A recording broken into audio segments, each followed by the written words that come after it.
Mr. Young Figel. Thank you for joining us at this Institute of Cultural Diplomacy.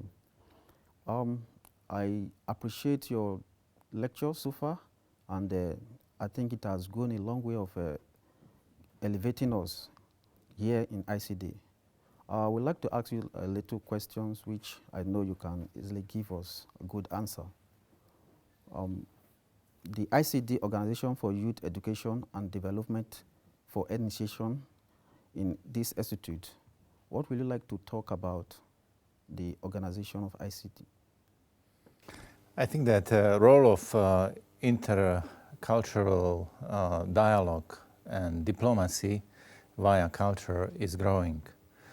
Personally, I believe that culture is on the top of our values because economy is necessity everywhere, in Europe, in America, in Africa. But as T.S. Eliot has put it, culture gives sense to our lives. It is about values we adhere to, it is about principles we like or live, and therefore institutes like ICD have important role in 21st century to promote humanity, togetherness and solidarity among nations, among people via instruments like diplomacy, education, mobility of students, people-to-people dialogue. I'm here to contribute, and I'm also here to learn, because 25th anniversary of the wall, Berlin Wall fall is important moment to remember and to learn from. Unity of this city, Berlin, unity of Germany, and unity of Europe are interlinked together. And if we learn from this message, also contribution of Europe to the world, which could and should be more free and more united in humanity, in relations, in peace and cooperation, is a challenge, is an invitation to work upon. So I believe that via such institutions and this sort of cooperation, 21st century could be more human time, and this is also our responsibility. Good. In empowering youth, we know in this present dispensation, youth are being neglected.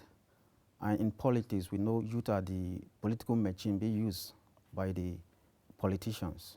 How will you encourage youth in participation of cultural diplomacy?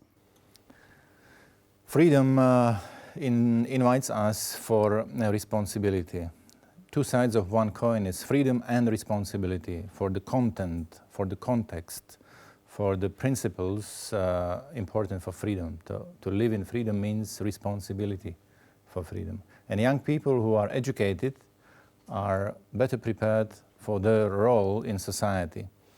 I think that education in both terms, access and quality, is indispensable answer to the empowerment of young people. Education helps to employ and to make young graduates employable. Education helps to promote social inclusion. Education is a way towards cultural and intercultural skills and dialogue. Education is important for citizenship. All this is part of a base for young men and women to be engaged in public life. But the second part of the answer is very personal. It means young man, girl has to respond to this opportunity, to take up opportunity, to participate, not just to comment and lament on the situation, because there were always problems, there were always some critical issues in society, in economy, but today young people have a chance to participate, not only to elect, but also to be elected. And I think that on all levels of public policy, whether local, regional, national, or European or international, there is space and need for young people.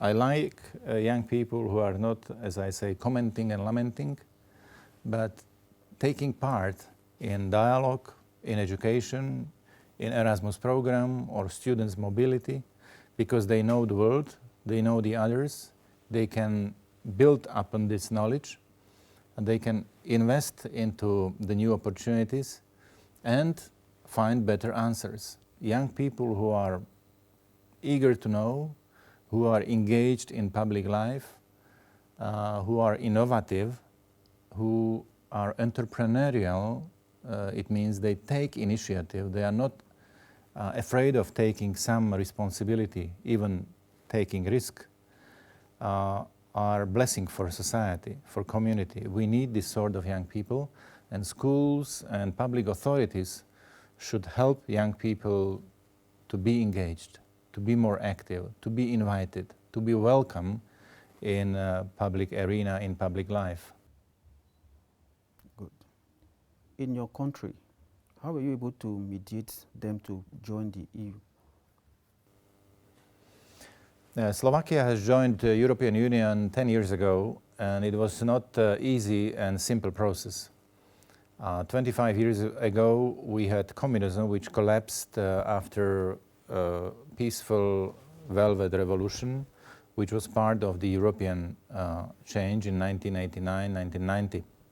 Then transition from communism to free society, social market economy, democratic statehood was important. And immediately with all this, we started in mid-90s process of European approximation and integration.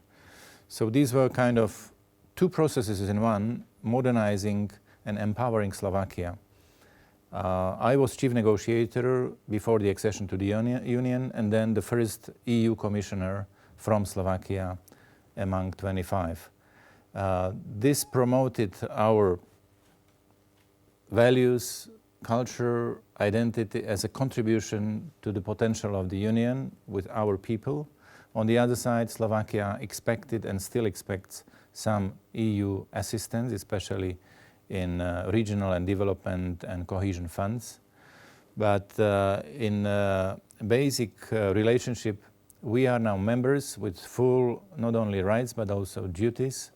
Our students, our workers can freely not only travel but also work and study in the European Union.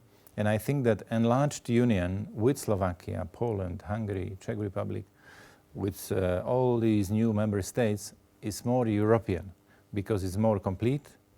It is a more true picture of the continent which was divided but now is reunited, enlarging further.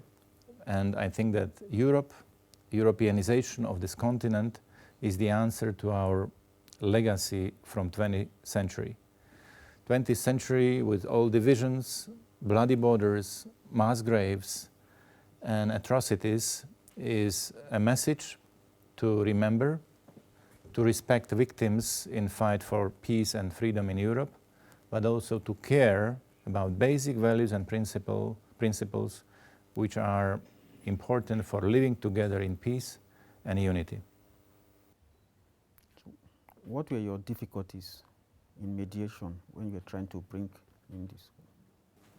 Difficulties were connected with the more sensitive areas of transition or national interests. For example, we had the most sensitive and difficult parts or chapters in the process connected with competition policy, with state aid given to some investors, agricultural policy, with financial relationship between Slovakia as future member and the European Union, but also in some basic freedoms, freedom of capital. It was connected with the land purchasing. Freedom of persons was more sensitive on the side of older member states. Environmental chapter was difficult due to a lot of investment needed to improve the situation. There was a deficit in the compatibility with acquis communautaire. But Slovakia managed to comply with the rules and also to defend its justified interests And it was proved by a valid referendum where people said yes to the accession treaty, to the conditions, and also to the membership.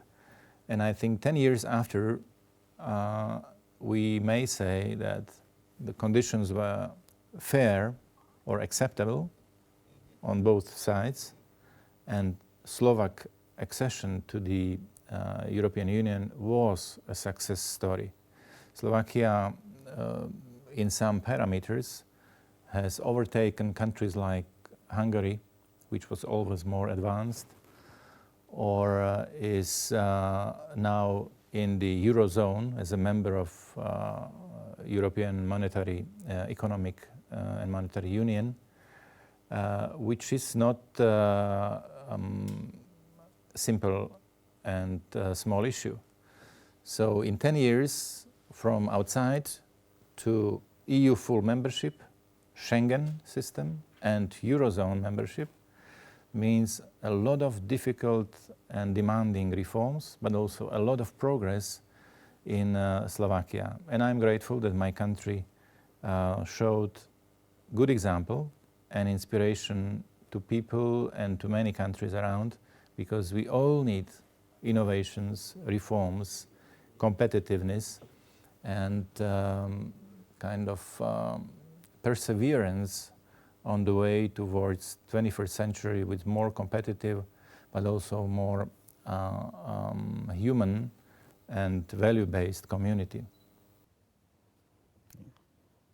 In the Middle East, consider is a place where even the devil refused to tread upon. What is the role of EU in the peace and conflict resolution? European Union, first of all, need to be more acting than commenting or lamenting over situation in the world. Today, capacity of the EU to act, to facilitate peace process is much higher than it was 20 or 30 years ago. And I think, secondly, this is our basic interest, to have a peace, stability and cooperation in the neighborhood, whether we mean Mediterranean zone or the east of Europe. Middle East is very sensitive and globally important place, and I think contribution of Europe is very much welcome and needed, because Europe is attractive model of living together after divisions, after atrocities, mass graves, bloody borders. So in a way, European cooperation is an assistance to Middle East countries and nations, but also is a good invitation to show it is possible, but we need those who care about reconciliation, stability, and fair relationship. I think that message I released or brought to the ICD forum was that if there is any dividing line today, or walls, or issue to recognize as a divisive, it is fanaticism on one side and respect to humanity, to human dignity on the other side. There are different sources or forms of fanaticism: ethnic, religious, atheist or secular, political. We have seen it in history, we see it today. But a response to fanaticism is to eliminate space for this phenomenon via education, dialogue, cooperation. And the more we eliminate space for fanatics and fanaticism, the more we promote basic human values and interests: peace, stability, freedom, justice. This is our interest. These are not only principles for some, these are basic, universal human values, important for Middle East, important for Europe, important for humanity. Once we recognize this, I think we are all invited and we are all responsible for boosting this interest in Middle East process. Europe can make a difference, not only internally, but also externally. And I am sure that we need to be more engaged. EU can do more than it did in the past. This is the role of not only Commission and Brussels, but also individual member states in cooperation with those who think similarly or act responsibly in the Middle East. In the case where diplomacy fails, what is the next option to negotiate? We shouldn't give up in individual moments of process. Diplomacy is one of the instruments we have to use.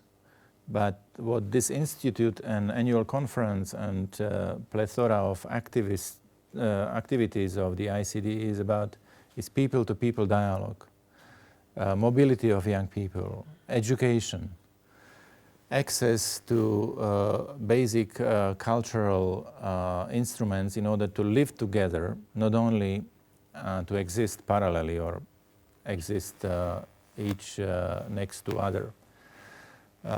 The more, for example, European Union can offer via Erasmus Mundus program or Tempus program to individual students from those countries or universities working in these countries, the better fruits and mental impact on the life of people and nations in the Middle East.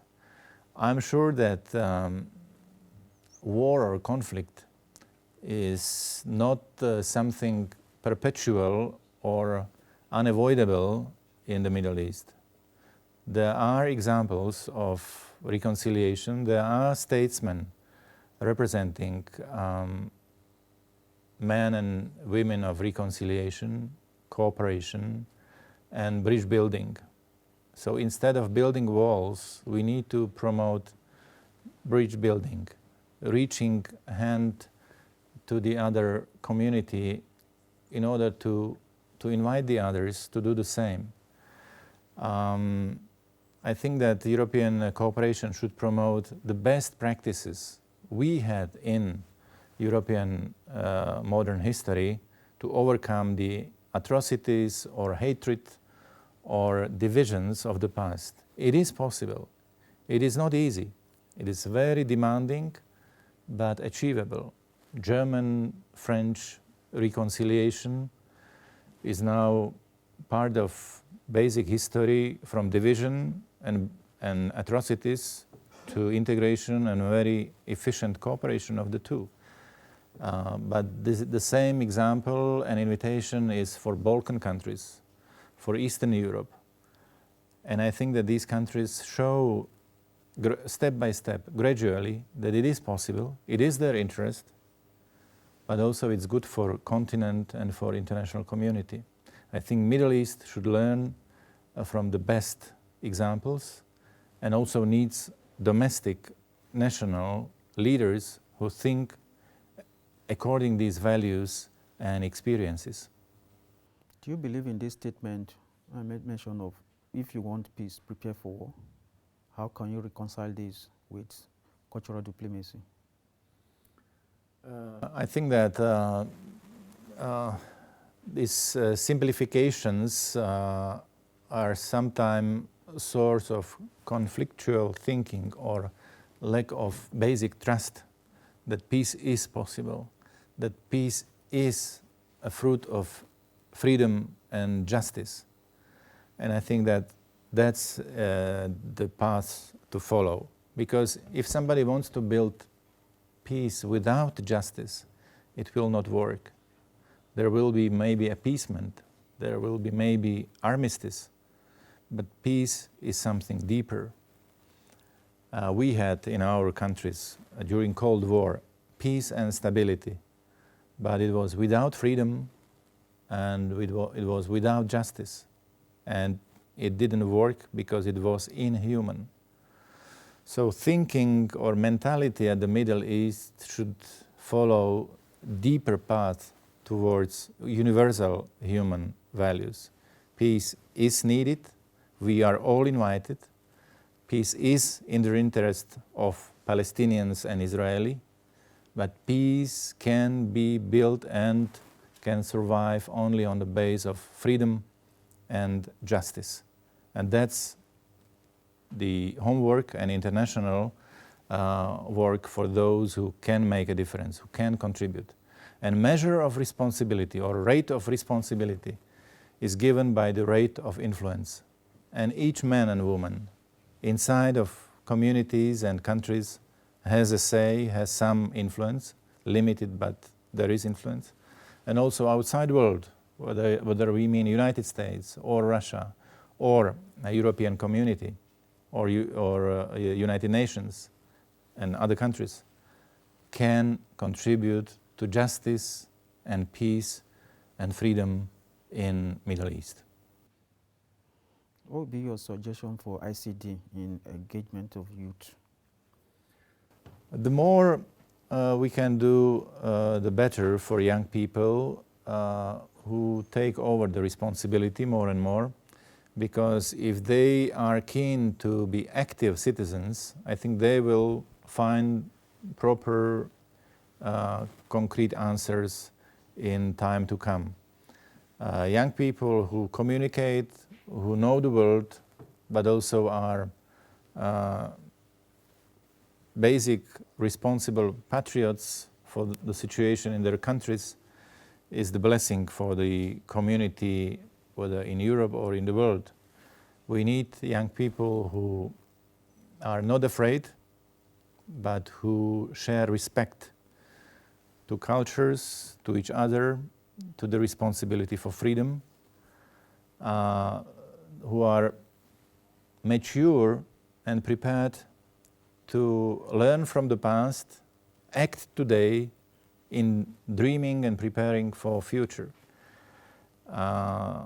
ICD is a good and now well-known organization which via peaceful and non-material means helped to make a difference in our time. And I'm happy that the ICD has so many friends, has so many supporters, activities worldwide, and I'm sure fruits are visible and even more is coming in next years. I always believed that via culture we can make a human relationship really more human, not only more peaceful but also more creative, because culture is about creativity. It is about self-expression, it is about diversity, but also human unity.